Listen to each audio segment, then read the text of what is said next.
Okay, so we're back here on the turntable again, and we are investigating the motion of Betty, the ballerina, who is on the turntable, and she is turning, kind of on the inside edge, if you will, of the turntable. Previously, we have looked at the motion of Betty, like she is moving in a circle with a relatively constant speed, and so we've talked about how Betty is accelerating because the direction she's moving is constantly changing. The speed would be 2 pi r over the period t, and like there would need to be a force on her exerted towards the center in order for her to keep moving in a circle. In this case, it's just friction holding her in, which would be the same on a actual merry-go-round. When you sit on a merry-go-round, it's the friction that's keeping you like turning in a circle. But today, instead of just focusing on Betty, we want to focus on the whole turntable, or pretend merry-go-round if that helps. So in addition to having Betty on there, we are also going to have Zeke on there as well. Now, if we kind of do a cursory comparison of the motion of Betty and Zeke, you could probably look at that and tell that Zeke is moving with a faster velocity than Becky. He's got Betty.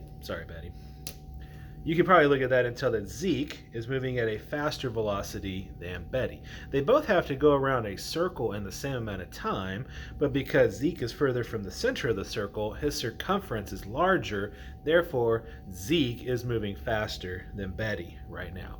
We could compare their accelerations a little bit later on, but that's not the point of today. The point of today is what is the same for their motion.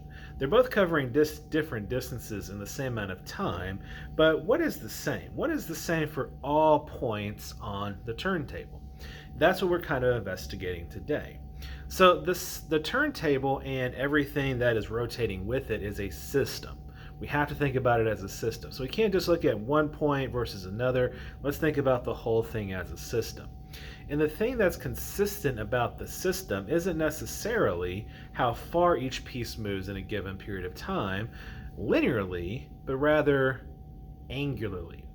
And so let's do a real quick demonstration of angular displacement, because that is what is the same for both Betty and Zeke. So what we're going to do is we're going to put some little radii on here. And so there is the radius of the circle that Betty has to move through. There is the radius of the circle that Zeke has to move through. And so when we let them go, you can tell that Zeke is moving faster, covering more meters per second because he's further from the center. But if we kind of pause that again, and let's carefully get a second set of radii.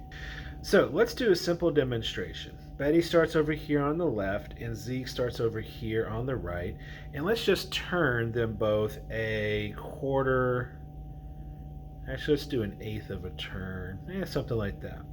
So here's the original radius there for Betty. And then here is the original radius here for Zeke. So they started here and they moved to here. So they've moved a linear displacement. And if we wanted to kind of mark the linear displacement, I could do that with like a piece of string. So I could use a piece of string yay long to show how far Zeke moved. And I could use a piece of string about yay long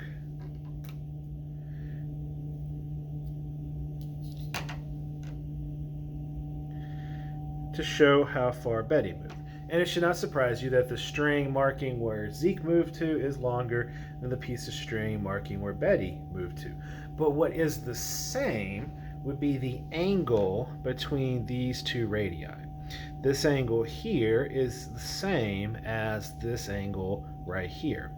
And so it's not really useful to compare the speed of Betty using the string to the speed of Zeke using the string because they're different.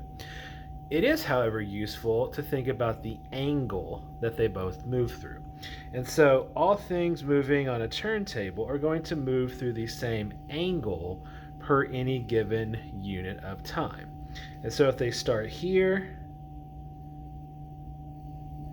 Now they've basically both gone through an angle of 360 degrees, or 2 pi radians, and we'll investigate the term radian in more detail here in just a second.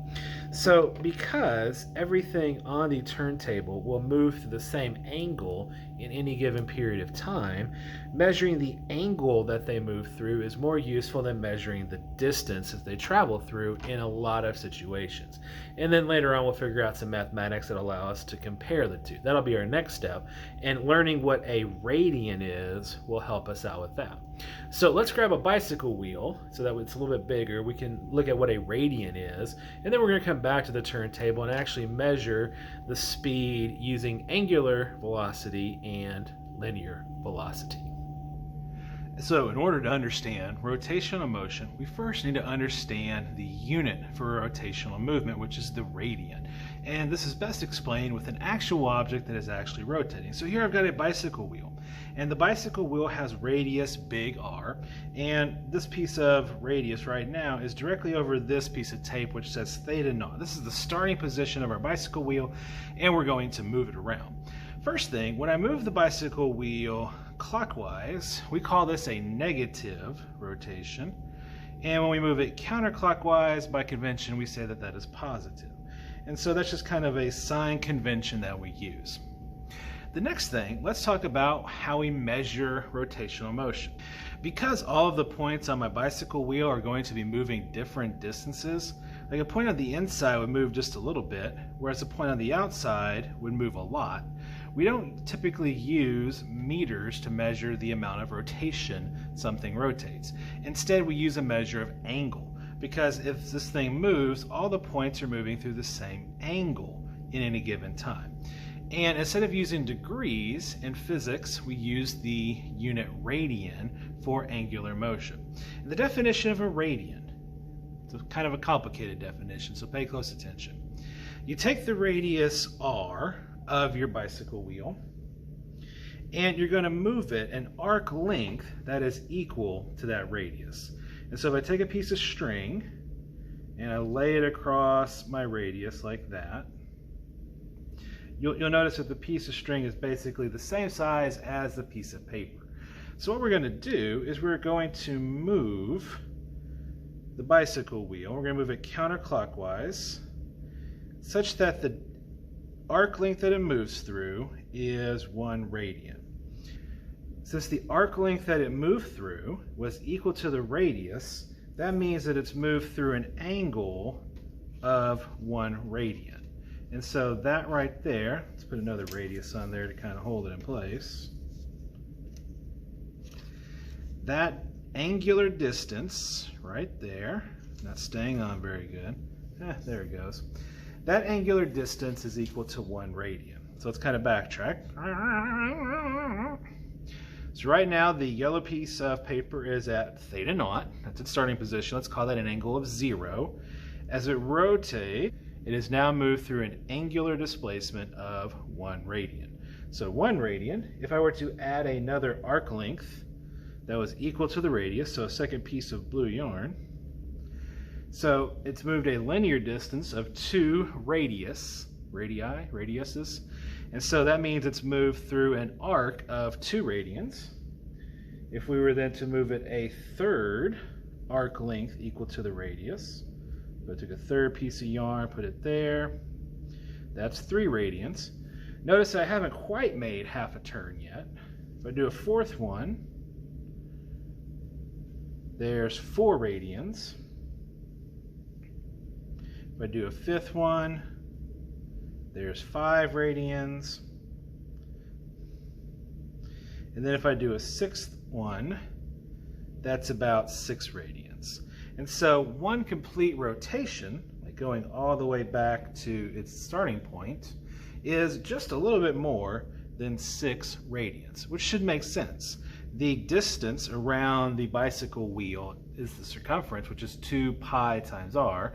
Pi is a little bit more than 3, so 2 times pi would be a little bit more than 6.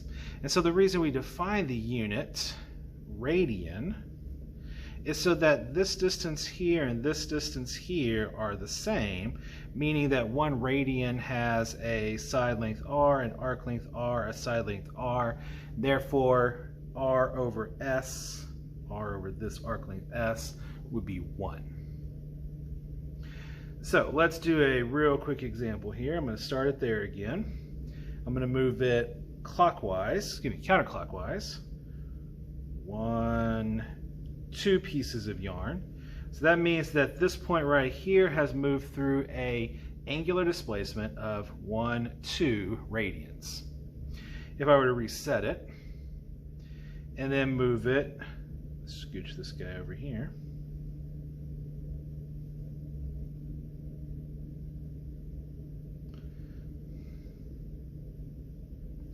If I were to move this thing clockwise, 1 piece of yarn, like that, since I moved it clockwise, we're going to say the angular displacement was negative, and so we're going to call that negative 1 radian. Delta theta would be minus 1 radian. So understanding the radian is really critical for understanding angular motion.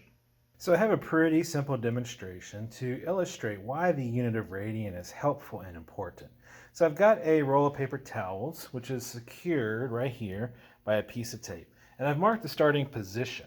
And this is both the starting linear position of the roll of paper towels, as well as the starting angular position. Now, according to theory, what we just kind of got done going over, when delta theta is L over R, delta theta is going to be 1 when L equals R, and that's our definition of a radian. And so if I use radians, then I should just be able to say that the distance the paper towel roll moves should be its radius times its angular displacement. So earlier I measured the radius of that roll of paper towels to be 6 centimeters, and we're going to roll it forward 2 complete turns.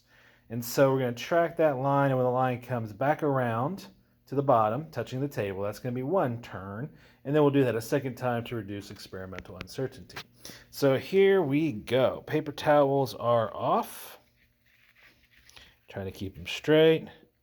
There they've moved through a distance of 1 rotation, which is equal to 2 pi radians. And we're going to do a second one here. There it goes. That's equal to an angular displacement of 2 rotations, which is 4 pi radians. So using radians as my angular displacement unit, I should now be able to figure out how far the roll of paper towels moved just by multiplying 6 centimeters by 4 pi radians. R times delta theta should give me L, the distance that the paper towels moved linearly along the table. So let's see if those will stay in place. Stay. Oh, so close. Good thing I marked where it was there. And you can go further. Knock yourself out. So that's where my ending position was. All right, let's grab a trusty meter stick here. Meter stick. And 0. Put down here. That's where it started at. There's 1 rotation. There's 2 rotations. So according to our theory, that roll of paper towel moving forward by 4 pi radians, 2 complete rotations, it should have had a linear displacement of 75 centimeters. So 75 centimeters of paper towel should have rolled out. 75. So the fact that I can relate the angular displacement, like how many radians that little line moves, to the linear displacement, like how much paper towel was rolled out, is why we use radians as our unit of angular displacement and not degrees or rotation. They're fine units for angles. They're just not the best unit for physics. Radians are the best unit for physics. Alrighty, so you can see my turntable is going again, and I've got my big giant iPad stopwatch here. And so what we're going to do is we are going to time how long it takes for either of these things, they're moving together, to make 10 rotations. And so we're going to carefully line it up like right here, and we're going to press start when Zeke, these closest, reaches my finger, and we're going to let it go around 10 times to see how long that takes. So 1, 2, 3, 4, 5, 6, 7, 8, 9, 10. Okay, so that means that each rotation took 1.77 seconds. So let's jot that number down real quick. Okay, so the angular speed, which is the symbol omega,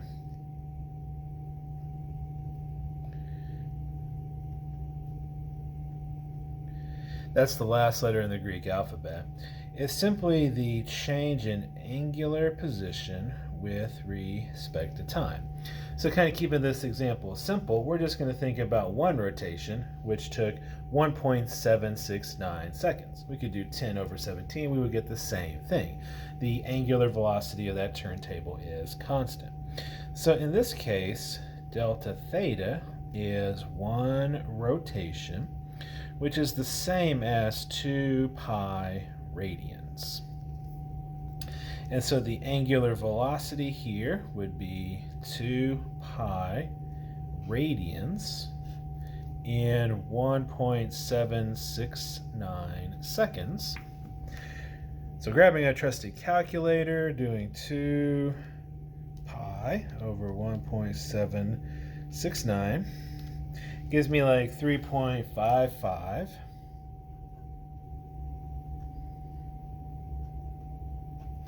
And then the unit, we would simply write radians over second. So that is the angular velocity of our turntable. And so that's the angular velocity of both Betty the ballerina and Zeke the football player. They're both covering the same angle each given second. Now, if I wanted to, I can convert that back to a linear velocity simply by knowing the radius through which they move. So let's grab a ruler and measure those radii. So the radius to the center of Betty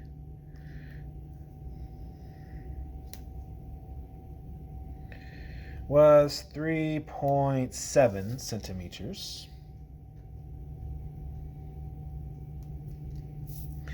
And the radius to the center of Zeke was 9.3 centimeters.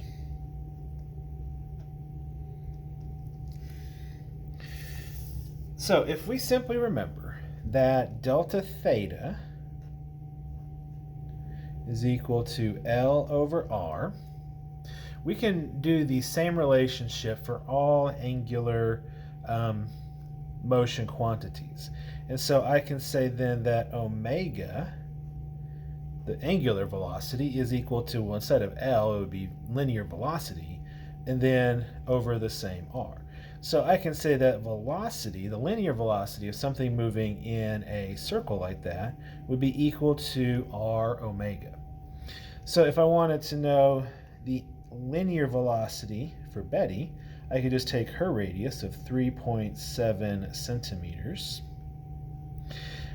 by the angular velocity of 3.55 radians per second, and that would tell me Betty's linear velocity. And so if I took my 3.55 multiplied it by 3.7, I would get 13.14. And the unit would be centimeter over second. The unit radian is like shorthand for centimeter over centimeter or meter over meter, because that's what a radian is. It's a unit of distance over a unit of distance. And so it's really just a placeholder for one, essentially. And so you do want to write it if it is a angular quantity, radians over seconds. When I convert that to linear, I wouldn't write radian times centimeter, you would just write centimeter. Just like you wouldn't write 1 times something, you only put the 1 when it's needed to like kind of hold the place. If we did the same thing for Zeke, 9.3 centimeters is his radius, multiplied by the same angular velocity of 3.55 radians per second. So crunching the numbers there, I get 33.02.